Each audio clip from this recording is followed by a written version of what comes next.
shake it more than twice, you're playing with it. Hey guys, welcome to another episode of Ljs Garage. Behind me is a 2019 Ford Mustang GT. This is the Performance Package Level 2 option, and Ford says that every Mustang comes with performance in its DNA, so we're going to find out exactly what that means.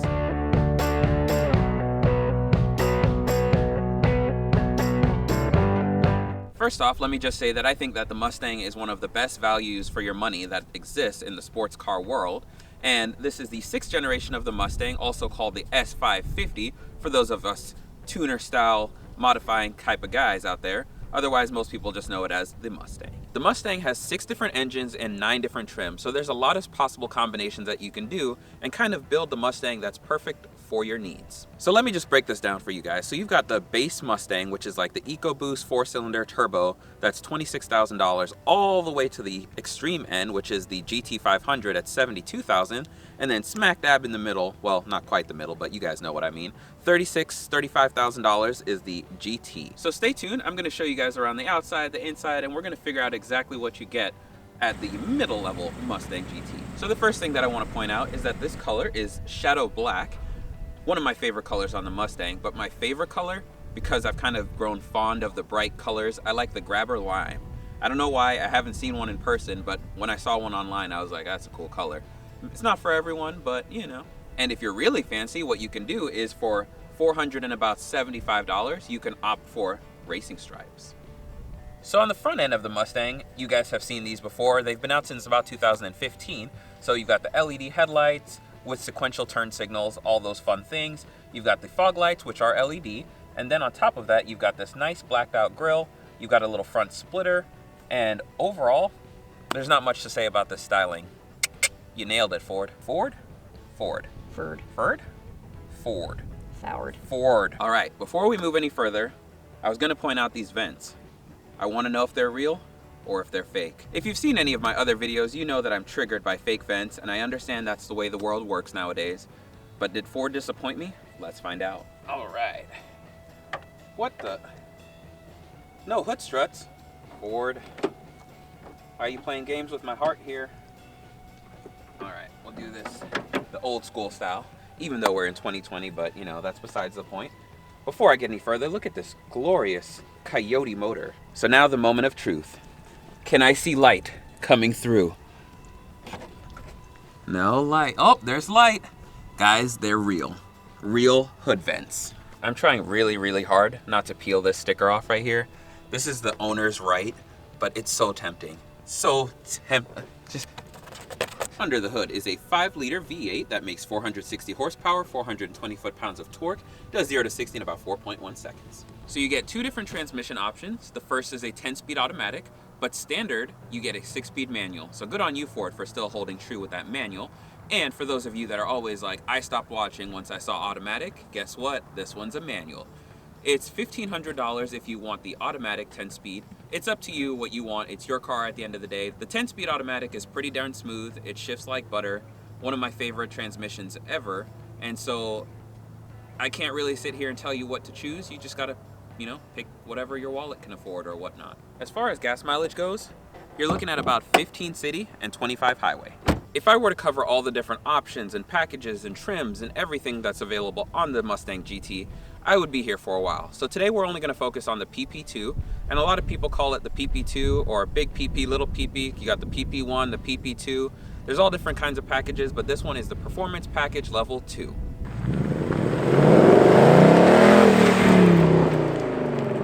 So for about $6,500, let me tell you what you get with the Performance Pack. First thing that you're gonna get are these 19-inch brushed aluminum, fancy looking wheels. And that's not the important part. The important part is the rubber. So these are Michelin, gosh, I can never do this. Michelin Pilot Sport Cup 2s. For some reason, that's difficult for me to say. I'm used to saying Super Sports, so, you know, bear with me. I might get tongue-tied sometimes, whatever you want to call it. But listen to this size, 305 30 19s. Yeah, that's some meat on these tires. And then behind those wheels, this is where the magic really happens, because in order to go fast, you kind of have to slow down a little bit at some point, or you can just continue to go because, you know, that's the kind of person that you are. You don't use brakes. But on these, fortunately, you get Brembos, which is a huge upgrade over the standard brakes on the GT. Not only that, you do get a larger radiator, you do get Magna Ride, and then you get a cool spoiler, which I'll show you guys in a little bit. A couple things are missing that could make this the ultimate track car, but the thing is that this sits right between the regular GT and then the GT350R, so Ford had to kind of pick and choose what they were going to offer. And so some of the things you miss out on are like a transmission cooler, an oil cooler, all of those things that could make this the ultimate track car. So it's something to keep in mind if you're looking for something that you can track or hound on all day. This isn't that, but you could definitely get a lot of laps in and have a really good time. But wait, there's more. You do also get a K-brace, a strut tower brace, and a unique track-inspired chassis along with springs and a sway bar. Moving forward with the Tour, you do get really cool simple things like keyless entry. So you just put your hand in here to lock, and then unlock, and then lock. Super simple. I'm going to pause for a second and give a special shout out to my buddy Rob. Ever since the beginning of my YouTube channel, Rob's been supplying me with really cool cars, including a Type R, an Evo, a CX-5, all sorts of different vehicles, and he's traded in all those and ended up at this Mustang, which goes to show you, there's this natural progression that a lot of car owners that are into the need for speed lifestyle go through. For him to end up with the Mustang tells you quite a bit about how special this car has to be. And if that triggers you, take a look. There are plenty more. Because it's an American car, there's only one kind of sticker that's fitting for this situation. So we're on the back end of the Mustang, as you probably figured out. This is that spoiler I was telling you about. I'll give you another little pan of that in a little bit. But on the back end, you'll see the GT. You won't see the little pony because this is a GT. Let it be known. And then down at the bottom, you've got a dual exhaust, but you've got quad tips. I'll let you guys listen to that in a little bit because I had to ask Rob a couple times if he did anything to this. But this has the active exhaust, which is about $895. If you're gonna get one of these, I strongly suggest paying the extra or getting it bundled in or sweet talking the dealer. Do what you gotta do because quiet mode and being able to open up the exhaust, that's, it's something that your neighbors will thank you for, but it's something that you will also enjoy because you'll be able to cruise when you want and then pretty much go wild when you want to.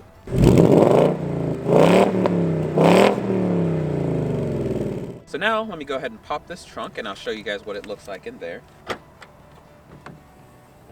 There isn't a whole lot to show off back here. It is a sizable trunk as you can get on most other muscle cars, pretty similar to the Camaro, a little bit smaller than a Challenger, but overall it's usable. You can fit your golf clubs or whatever people put in these as a form of measurement. And then you don't get a spare tire, but you do get a little tire inflator kit, which is found under here.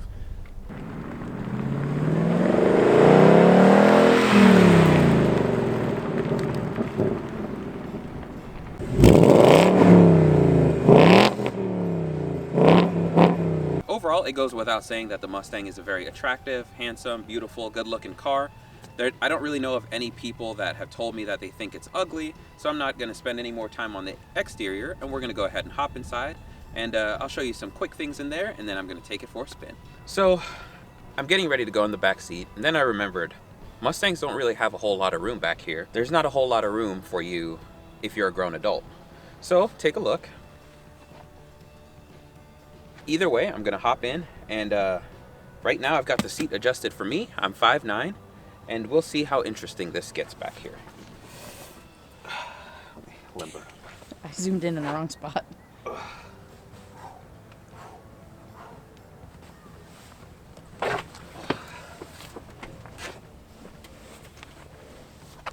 All right, I'm back here. It's a little snug. I got Sonic with me. And I'm gonna pull this seat back. Maybe, oh, here we go. Come on.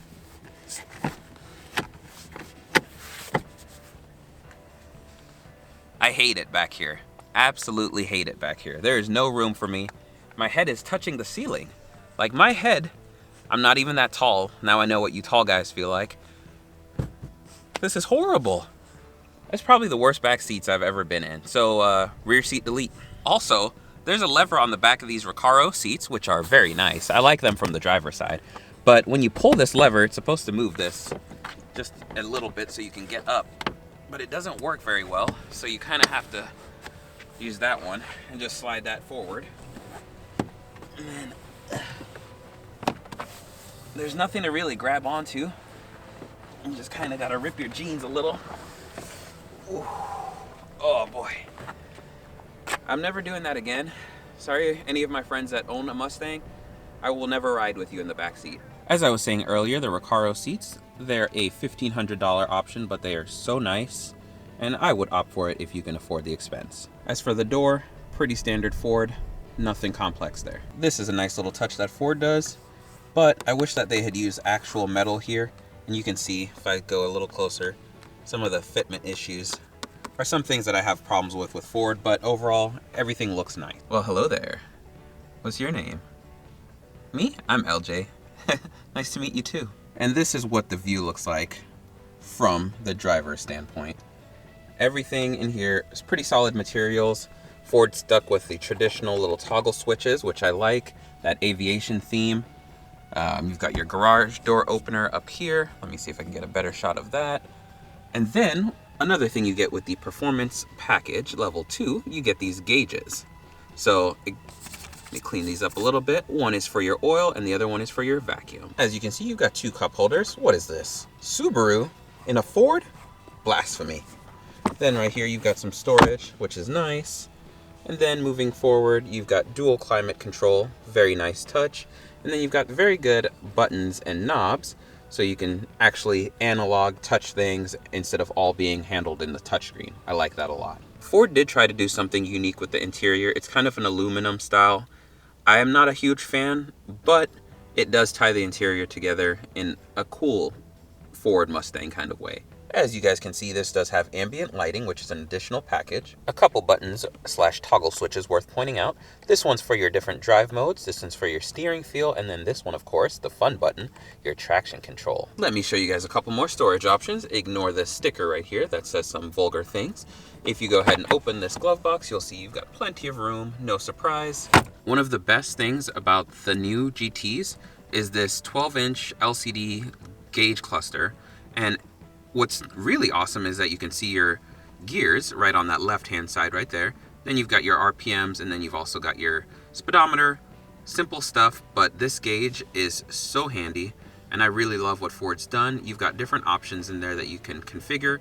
If you go a little bit closer here, let me zoom in.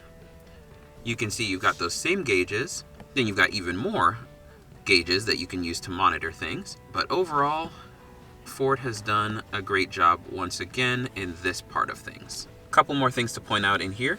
If you go ahead and hit this little pony button right there, so then you can go in and you can customize your suspension, steering, all that stuff, your active exhaust. Then you'll see here we've got different modes for the active exhaust. You've got quiet mode for when you want to start off in the morning, normal, sport, and track, and then quiet start, as you can see, is on, so the neighbors will love us. And then track apps is pretty cool. This is where you can come in and you've got different options. You'll see this line lock feature, which is not available right now. That's a really cool feature where it basically lets you hold the brakes on the front wheels. It's basically burnout mode. So really cool, and it works for about 15 seconds. So these tires are expensive. I wouldn't do it too often. You can check your brake performance, which is pretty sweet. You've got your lap timers. And really, that's about it for the track app. So it's pretty cool. And then you can go into here for the cluster appearance, and you can change it with the drive mode. Right there, you've got your launch control settings, yada yada. You can change your color of the gauges, ambient light colors. There's a lot of different things that you can do inside of that menu. I won't get involved with all that because I don't want to mess around with anything. I'm pretty sure Rob likes the purple settings, and I'm going to leave it just like that. All right, we'll move to this main display here. As you can see, you've got all your climate control settings. And like I said earlier, you can control all those from down here. So if you're hitting this, it'll control everything, or you can just move up and do it all from up here. You go into your audio settings. Oh, this is what's happening. Okay, I'm going to turn that down a little bit. Everything is nice and responsive. If you've been in any of the modern Fords, pretty familiar. Your phone, you've got navigation. Yeah, there's really not a whole lot to talk about in here, but just know that it works very well. You've got the Ford Pass, all sorts of different apps, which would all take a lot of time to sit down and go through, but I give this an 8 out of 8 instead of a 10 out of 10, but it's the same thing, it works great. The last thing that I'm going to touch on is safety, and for $1,000 you can get this Ford Smart and Safe package, which includes a lot of things like blind spot monitoring, forward collision avoidance, adaptive cruise control. It even gives you knee airbags, so in case you get in an accident, your knees are protected. You do also have the option to get lane keep assist. On top of that, with the lane keep assist, if you mess up enough times, what'll happen is a coffee cup will pop up, and that's Ford letting you know that you need to pull over, get some caffeine, drink a Bang energy drink, and do something to recharge yourself. Without further ado, it's time to drive. The first thing I'm going to say is that I love the manual transmission. It's been a while since I've actually done a manual on the channel, so I'm excited, and I'm glad that Rob decided to go with the manual, and I hope a lot more people do, so that Ford kind of gets the message, hey, you know, for the next couple generations other than the Mach-E, maybe, you know, we can continue to do the Mustang GT the right way. Something that I really want to, you know, stress is that the Magna Ride is so great. You put it in normal mode, and it's really not that harsh. A lot of people think that it is. It all depends what your basis of comfort is. For me, coming from the M3, this is fairly comfortable as well. There's that rev matching. I love that. The rev matching is also a cool point to talk about, but let me get back. I lost focus. So the Magna Ride, basically, it allows you to have all the different types of suspension like you would if you had coilovers, but it's a lot better because it's from the factory. So you put it in sport mode or sport plus or whatever, and all of a sudden now you've got a track monster that's ready to go do some laps.